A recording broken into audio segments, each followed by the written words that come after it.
بعد ما عملت الحوار مع الصحفي المناضل محمد راضي الليلي، واثناء ما كنا في الحوار كنت معاه في الحوار، وضع احد المتابعين وضع عنوان بيته، عنوان بيت محمد راضي الليلي، كتبوا في التعليقات. انا لم انتبه صراحه لهذه العمليه، ثم تلقى بعد ذلك محمد راضي الليلي بعد ما كملت معاه اللقاء مباشرة تلقى تهديدا. محمد راضي الليلي تقريبا عمل حوارات، انا حكيت مع كامي، عمل حوارات مع جميع الجزائريين، لكن لما عمل معي انا الحوار تعرض للتهديد، وكتبوا له، انا ما شفتش، هو حكى لي قال لي راهم كتبوا العنوان نتاع بيتي ومن بعد اتصلوا به هاتفيا، ورفع هو دعوى قضائيه او اشكال، يعني راح للشرطه اشكالهم واعطى لهم كابتور ديكرون نتاع السيد والصفه تاعو ورقمه الى غير ذلك. المخزن يستخدم اساليب الان، اساليب رخيصه، اساليب رخيصه، هذه اساليب لا يقوم بها الا الاندال. انك تصلوا لهذا المستوى من القاع السحيق معناها راكم في الباطل، معناتها راكم وصلتوا الى، انا باش ما نشدش الكلمه على الاخ فاروق ابراهيم، ولكن هذه انا بالنسبه لي علامه، وعلامه مؤكده انه المخزن انتهى. ملي عاد يلعب اللعب الرخيص هذا، لعب الذراري، لعب تاع الدرس صغار، يسكاني شهاده وفاه، يخدم شهاده وفاه الانسان الحي اللي هو انا، ويعطيها للاداره نتاع الفيسبوك، واداره الفيسبوك تعتمد شهاده الوفاه وتناقشني، انا قاعد نضحك. يعني قلت له انا مصطفى بونيفا، يعني انا مصطفى، راك تقول قال لي شهاده وفاه مصطفى بونيفا، مصطفى بونيفا حي موجود. وبالمناسبه نشكر محمد خويا محمد الوهراني اللي فعلا قدم لي دعم كبير، وهو اللي اتصل، هو اللي دار اغلب الاجراءات مع اداره الفيسبوك، والله اشكره كل الشكر. ولكن يا جماعه رانا وصلنا الى مستوى مع المخزن وين خلاص يعني. وانا والله اخ فاروق قبل ما اعطيك الكلمه، يطيروا لي الحساب تاع الفيسبوك والله لا يردوا. انا اليوتيوب عندي قناتين، هاو محمد في الحياه، هاو هو مشرف معايا في اليوتيوب، وعلى بال محرومين من الارباح نتاع اليوتيوب، ما كانش جينا نديروا، قال لك لا هذو القناتين راهم مبلغين عليهم ما عندهمش ارباح. وفي كل ما نعملوا فيديو يبداو في السينيال والسينيال مش تاع رحمه ربي، يعني سينيال مهابل بالعشرات، تلقى 10,000 سينيال. وانا هذا الامر كله والله ما يهز مني شعره. على باله محمد قلت لكم، لانه اصبح يلازمني بزاف الايام الاخيره هذه، هو اسامه، ربي يشفيه اسامه. استاذ نعم خلاص كان مقلق لو ليون دورون، معليش عفوا. هذا الاشياء لما تصرالي راني من يروح موقع تواصل، راح تيك توك راح نموت، وحنا كي يروح تيك توك ورا راح تيك توك، الله لا يردوا، نفتحوا تيك توك اخر. بصح كي داروا خدموا سكاناو شهاده وفاته، المحامي الاستاذ دكتور الياس معنا باش تسكاني باش تخدم شهاده وفاه، وراني حاب نحقق في هذيك الشهاده. يعني منين جابوا المعلومات المدنيه تاعي انا؟ منين جابوها؟ منين جابوا معلوماتي؟ يعني معلومات تاع مكتوبه في شهاده الوفاه، معلوماتي المدنيه، يعني شكون اللي متواطئه معاهم؟ كاين واحد يمد لهم في المعلومات تاعك جزائري، وتروح شهاده الوفاه تروح عند اداره الفيسبوك، واداره الفيسبوك تناقشني في امر كما هذا. يفترض انه لما تجيك تختار يقولوا لك باللي فلان توفى، اداره الفيسبوك اقل شيء انا حسابي مربوط برقمي تاع الهاتف، حسابي مربوط بايميلي، يبعثوا لي انا، يتصلوا بي هاتفيا بالروبورتيك، روبو يتصل، ماش بنادم راح يتصل، ماهوش ديميمونش اللي راه قاعد تما قاعد مجمع يتكلم ستوندار، راه روبوات فقط يتصلوا. هذا الانسان على حي التليفون تاعو ريبوندا، كيفاش يسمى دوك انا الدكتور الياس دوك تضرب في راسي نغلق له التويتر تاعو، نروح نخدم له شهاده وفاه بالفوتوشوب ونبعثها الاداره نتاع تويتر يغلقوا يقولوا الله يرحمك. مش معقوله.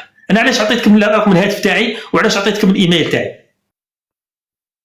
يعني امر غريب عجيب. نخلوا الكلمه خويا فاروق ابراهيم. تفضل صديقنا الاخ فاروق ابراهيم. نعم أكيد أستاذي المحترم، والله بالعكس أنا كنت نسمع لك، نحب نسمع لك. أنا كنت فاتح لايف ويبارطاجوا لي جماعة، نهبط اللايف ونجي عندك نكبس صراحة يعني نقولها. ودرنا هاشتاج لدعم أخونا وأستاذنا والمؤثر في المراكشية الأستاذ المحترم مصطفى بوليف. لقد أوجعتهم يا أستاذ أكيد. اليوم استخرجوا شهادة وفاة وغدا معلش نسمع ولا الصوت راه عندي منذ يعني العديد. لا هالي الصوت واضح الآن، هالي الصوت واضح. الصوت واضح. نعم نعم. لقد والله أوجعتهم كثير يعني.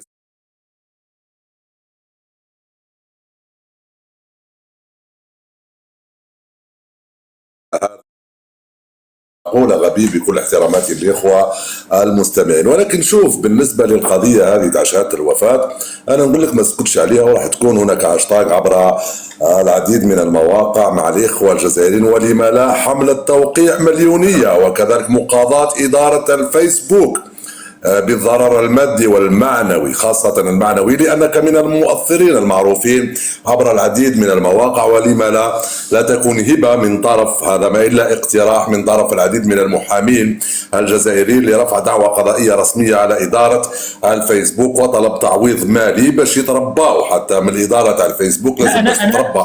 أنا بشرت فاروق، أنا بشرت هذه العملية فعلا. نعم. أحد الأصدقاء المقيمين في الولايات المتحدة الأمريكية أو تكفل بالموضوع، وبإذن الله القضية ضد الفيسبوك ما مش راح نتنازل حتى يعني أنا راني نعرف. أعطيت لهم الاسم تاع الشخص اللي المروكي اللي خدم شهادة وفاة، اللي زور شهادة الوفاة. أنا حاب يوصلوا له، أنا حاب يكون تحقيق جنائي يوصلوا له هو ويوصلوا. أنا حاب نعرف منين جاب المعلومات، لأنه شهادة الوفاة مخدومة على النموذج الجزائري. لا أكيد. اسمح لي على المقاطعة أستاذ، كذلك ما يهمش يعني مخدومة جزائر ولا مروكي.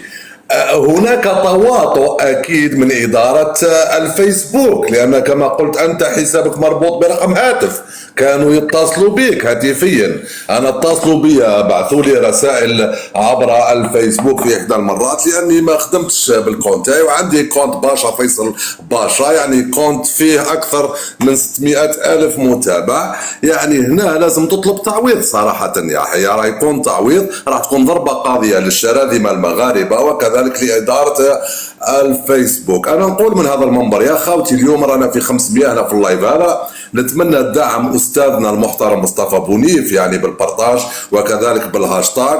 نتمناه إن شاء الله هذه المنصة تدوم وتزيد تطلع، ندعموا له الحسابات تاعو يا جماعة. احنا رانا شفنا بعض الحسابات لبعض الشراذمة الذين لا مستوى لا ثقافة لا شكل ولا موضوع، يعني نتكلموا حتى على الشكل، هذاك الضفدع أو ذاك فرس النهر والعديد من الشراذمة اليوم يفتح القست نتاعو تلقى عنده 4-5 كا، وكلهم نصفهم من الجزائريين من اجل التقرعيش. يا خويا ما تقرعش عليه. اليوم راني نهضر بالعاميه، اروح عند خوك مصطفى، اروح عند الدكتور دومير، اروح عند الاستاذ امين مليط، اطلع عن نقويو المنصات نتاعنا. هذا اللي خلى الخماركه اليوم، اللي خلى على بالكم ليعلم الجميع ان هناك الان سفينه حربيه اسرائيليه في ميناء طنجه من اجل الامداد لضرب اخواننا الفلسطينيين. اذا نحن اليوم نتعامل مع كيان ثاني، والكيان الثاني أصبح اليوم يهاجم رموز الجزائر، الدولة الجزائرية، ومصطفى بونيف يعتبر رمز من رموز الجزائر، وكذلك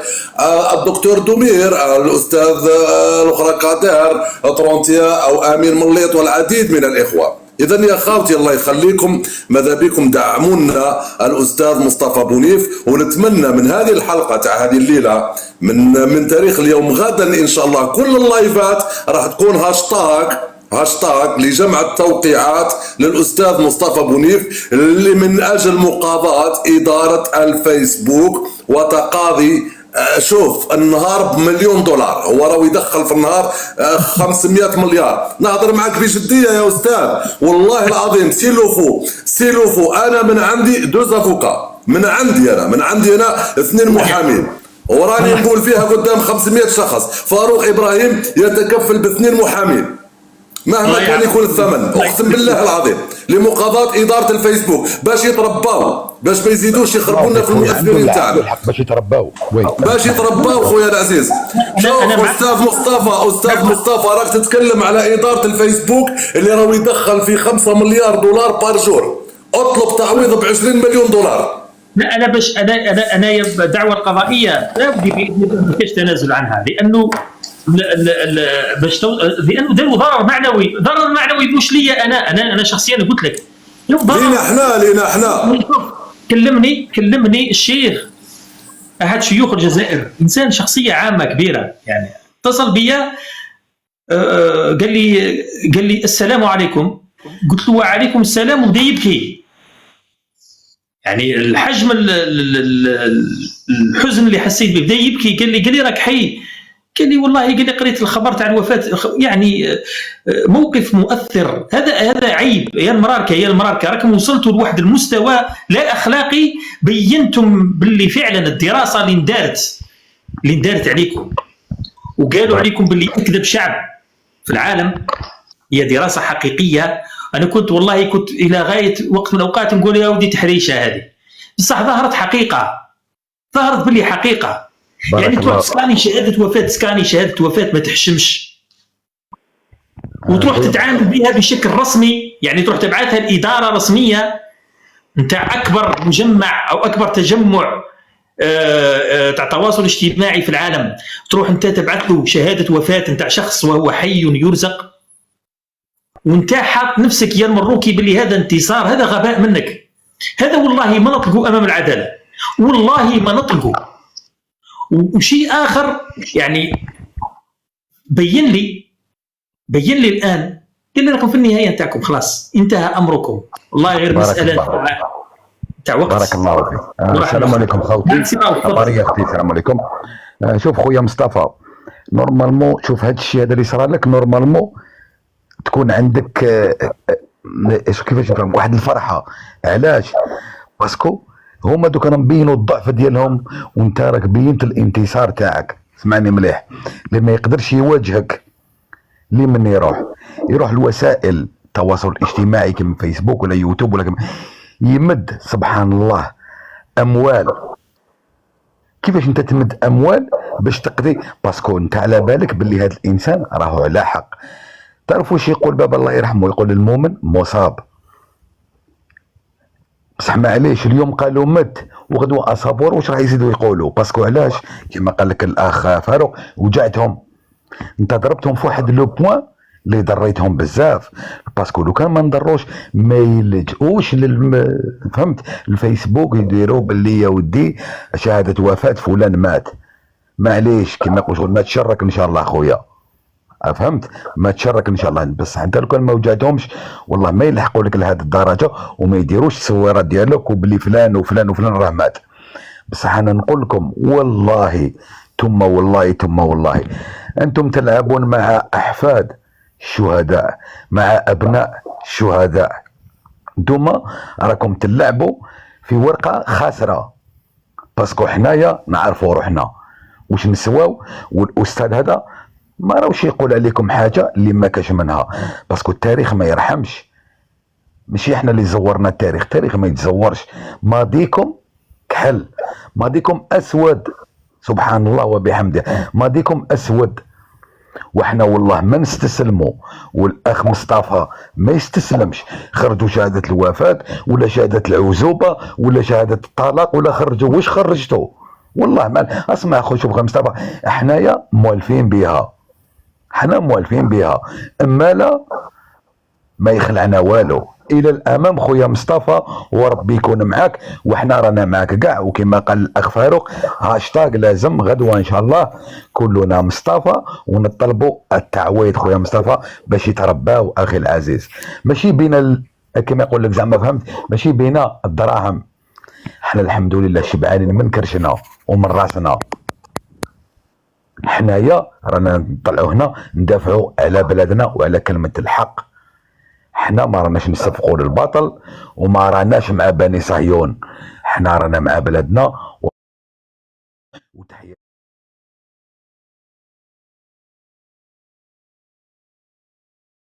ربي يحفظك ان شاء الله. السلام عليكم خوتي. عليكم السلام ورحمة الله. إذا أمكن أن أخذ الكلمة. أولا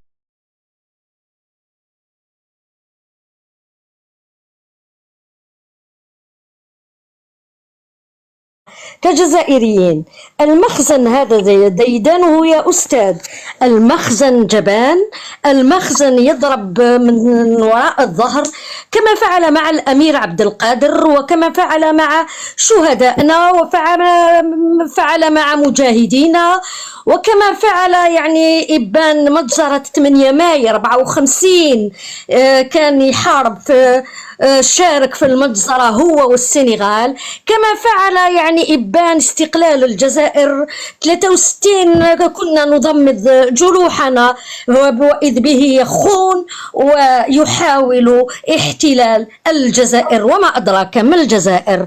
أنت ابن الجزائر البار يا أستاذ، أنت ابن الجزائر الذي نفتخر به، أنت ابن الجزائر الذي أوجع المخزن وفضحه، أنت من أوجعتهم، أنت ابننا، أخونا، شقيقنا، أنت عسكري من عساكر الجزائر، من أسود الجزائر. فلا رجاء أستاذ بنيف، هذا الشيء فرح. الآن يجب أن توجعهم أكثر. الآن كلنا مصطفى بنيف، الآن كلنا الجزائر، الآن سنفضحكم يا مهلكة بوسبير، الآن أساليبكم باتت مفضوحة. ومن منا والخبيث من أهل الدار الذي قد يكون تورط في الأمر وزور شهادة الميلاد، كلنا سنتجند لفضح خونة الداخل. يا خوا يا طاوة، فيقوا أنهم أعداء وليسوا جيران، فيقوا إخواني أنهم ليسوا أعداء. غدا بإذن الله سأفضحهم أنا، لأنهم تجنوا علي وحاولوا استعمالي لضرب الجزائر. الأمر خطير جدا، القضية هذه أيضا خطيرة جدا، ومتعلقة بالأستاذ فاروق وكذلك بالأستاذ مصطفى بنيف لمحاولة يعني القول أن الجزائر بلد إرهابي. سفيان أبو يزيد كنت يرضى عليك أو في الهاتف الشهر الجاي إن شاء الله نبدأ بدون، لأننا إنسان تاع ميدان مش تاع كلام. دكتور إلياس دكتور إلياس اتصل به أخويا مصطفى، دكتور إلياس اتصل به هكذا باش نفروا الأمر هذا. والأمر تاع أختي كامي أيضا راني وصلوني اليوم، رجعت من السفر وصلوني اليوم الفيديوهات، يعني كوارث هذا الإنسان هذا السوري هذا. نعلمكم أني حطيت ضده شكاية يوم 23 جانفي الماضي، ومنع من دخول الجزائر يوم 27 جانفي الماضي. اللي يحب الوثائق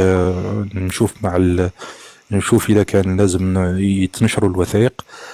فواش عمل البارح على ما فهمت، على ما أظن، صحي لي أختي كامي وخويا فاروق إذا كان راك موجود، يقول أنك أنت سي مصطفى فاروق تقدر تطلع، أن سي فاروق وخويا فاروق وخويا مصطفى في اتصال مع بعض، وسجلتهم كامي أو كامي عندها في تسجيل أو كلام، عارف كيف هذا الكلام، وهي بعثت له وحذرته وقالت له انه كذا كذا ويدخلوك للبلاد ويحطوك في البير وما فهمش الحكايات هذا. ولكن هو الكارثه انه ما كانش يعرف انه ممنوع من دخول الجزائر منذ 27 جانفي، هذه ما كانش يعلمها. ولما عرف هذه الحكايه حاول أن يستنجد بهذا هذا القارب هذا تاع الحكاية هذه، وفي نفس الوقت يفسد بين. اي مانيش نتبع في الاحداث يعني. والله يا خويا مصطفى حتى انا مانيش، انا كنت مسافر الغالب من سفر الى سفر، الان وصلت اليوم وصلت للدار. دكتور الياس فهمك. والله حتى انا مانيش فاهم، جاني 4 مقاطع فيديوهات شفتهم ما فهمت. هو يعني عنده علاقه بي انا يعني؟ لا هو شي يقول؟ لا خاطي لا مش هكذاك، هو شي يقول؟ لا عنده علاقة به أستاذ دكتور الياس. أنا نظن أننا ما نجاوبوش الآن، أنا ما حبيتش نفتح الأستاذ الياس منير. يا دكتور تواصلوا في الخاص، الله يرحم والدي الدكتور الياس مصطفى، لازم تتواصل مع الدكتور الياس. يا سيراج أنا ما حبيتش نفتح الدكتور الأستاذ مصطفى منير. نهضروا مع بعض في 3. لا حبيتي يا اختي كامل نهضروا في 3. معليش نقول له برك حاجة. أنا ما حبيتش نفتح الموضوع لأن مصطفى منير